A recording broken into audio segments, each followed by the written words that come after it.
Rendez-vous avec Antoine Robitaille. Salut Antoine. Oui, bonjour. Je t'avertis tout de suite, Antoine, que ça se peut qu'on t'interrompe. Il y a un point de presse qui est prévu dans les prochains instants par le FBI sur le meurtre de Charlie Kirk. Si c'est le cas, on va devoir y aller en direct. Mais on va revenir sur le remaniement ministériel d'hier. Tu as des points positifs et négatifs. Comme tu es un gars positif, tu vas commencer par le positif. Oui, mais quand même, il faut que je rappelle que les oppositions ont réagi. Ce matin, il y a Québec solidaire qui a réagi. Ouais. Ça s'est ajouté aux réactions. Là. Généralement, eux, ils n'ont pas de positif. Là. Ils ont juste du négatif. Mais c'est intéressant quand même, Québec solidaire a dit, est-ce que Mme Duranceau, c'est une sorte d'Elon Musk de François Legault? Est-ce qu'il est en train de nous dire qu'elle va mettre en place un Dodge? Vous vous souvenez, cette espèce de nouveau département de l'efficacité gouvernementale là, qui s'est mis à couper à gauche et à droite, à faire des compressions en exagérant d'ailleurs aussi les dépenses, puis en disant qu'il y avait bien du monde mort qui touchait des prestations. Là. Là, Québec solidaire dit, est-ce que c'est ça qui est en train de mettre en place? Puis ils ont dit aussi, Bernard Drinville, c'est un recul pour, évidemment, la lutte au GES. Alors, c'était un peu prévisible. Quant à moi, maintenant, je reviens. Mes commentaires positifs, moi, je sens que le premier ministre est bien intentionné. Il est repentant aussi. Ce matin, il a donné des entrevues et il a dit « J'admets mes torts ». Beaucoup d'entrevues à Québec. Il y a comme une stratégie Québec, hein, on le voit. C'est quand même un terreau qui a été très important pour la CAQ dans le temps. On se souvient de la victoire de Geneviève Guilbeault à une certaine époque.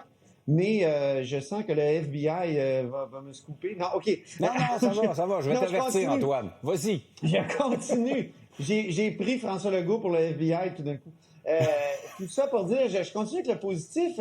Et repentant, veut admettre ses torts. Il est bien intentionné. Il veut que l'État du Québec fonctionne mieux. On sait à quel point les gens disent, on n'a pas pour notre argent. Donc, il est à cette écoute-là. Il dit qu'il va plus communiquer aussi, surtout à Québec. Il a admis qu'il n'était pas allé assez souvent, qu'il avait fait des erreurs, comme les Kings de Los Angeles, selon lui. C'était une erreur que de les subventionner.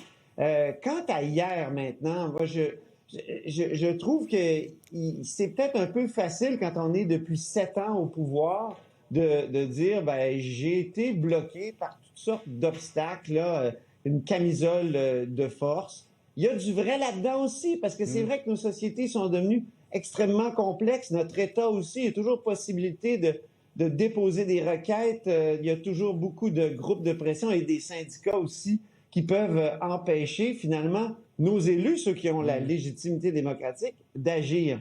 Le négatif, c'est que j'ai senti chez lui une telle impatience à agir, une rage même, parce qu'il se dit, je suis là depuis 7 ans, puis il y a bien des affaires que j'aurais voulu faire. Et là, il veut, en un an, tout faire au risque, moi, je pense, de casser bien les choses. Oui, c'est ça.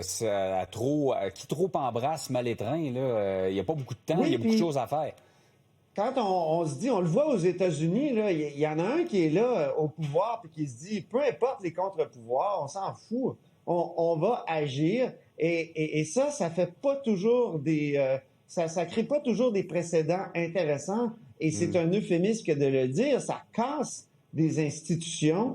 Moi, en tout cas, j'espère que dans la dernière année, pour obtenir des résultats rapides, le premier ministre du Québec se dira pas justement au yab les contre-pouvoirs. Moi, je fonce. Et donc, c'est ça. Alors, pour ce qui est du positif, je reviens avec le positif. Moi, j'ai bien aimé l'émotion de Donald Charette, nouveau ministre de l'Agriculture. Et lui, ça fait longtemps qu'il attendait son tour, hein? C'est ça. Puis c'était comme mérité parce que ça a été un excellent soldat qui s'est occupé des zones d'innovation économique, qui s'est occupé de la filière batterie aussi dans son coin. Moi, j'ai visité là, le parc industriel de Bécancour et c'est vrai qu'il y a beaucoup de choses qui se passent là, même si, tout n'est pas coulé dans le béton. Là. Il y a des projets un peu chancelants comme Nemaska, mais quand même, il y a des gens là qui ont voulu améliorer l'économie du Québec. Certains diront que ça a coûté trop cher, mais Donald Martel, donc, était là pour travailler pour son coin de pays. Puis ben là, il devient ministre d'Agriculture et son émotion m'a touché, comme celle d'Amélie Dionne aussi, qui était si contente. C'est vrai, c'est les deux présences, les deux présentations qui ont eu le droit aux applaudissements les plus sentis, les plus chaleureux. Hein? Exactement, avec Samuel Poulain aussi, qui, lui, est un peu comme Guy Cormier à Desjardins. Là. Il a commencé comme caissier, puis il est devenu le grand patron. Oui. Samuel Poulain a commencé comme porte-parole, puis maintenant, le voilà ministre délégué aux petites entreprises. Par ailleurs, est-ce que c'est assez, tout ça, tout ce positif, cette volonté d'améliorer les choses pour convaincre les gens en un an? Ben moi, je trouve que, évidemment, un peu comme il y a Michel David dans Le Devoir ce matin qui a une image incroyable. Il dit, ça fait penser à un instructeur de hockey dont le club est pratiquement éliminé et qui espère remonter dans le mix avec des joueurs qui n'avaient jamais réussi à faire l'équipe. C'est dur, comme souvent, un beau parallèle. Chez ce chroniqueur, mais en même temps, il y a du vrai là-dedans. Je pense que Monsieur Legault, là, c'est un peu trop tard, d'une certaine façon. C'est aussi, il y a une autre expression qui me vient, c'est tout ça pour ça. Ouais. Ça fait depuis le mois de juin qu'on a viré à l'envers, sans dessus-dessous, à peu près de toute la classe politique. Et là, qu'est-ce que ces nouveaux ministres-là, ou ces ministres qui ont changé de portefeuille, vont pouvoir faire en un an, alors que là, justement, on leur donne 2 semaines pour apprivoiser leur dossier. C'est pas facile, c'est souvent des dossiers extrêmement complexes. Prenons l'agriculture, c'est pas évident, là, on le sait.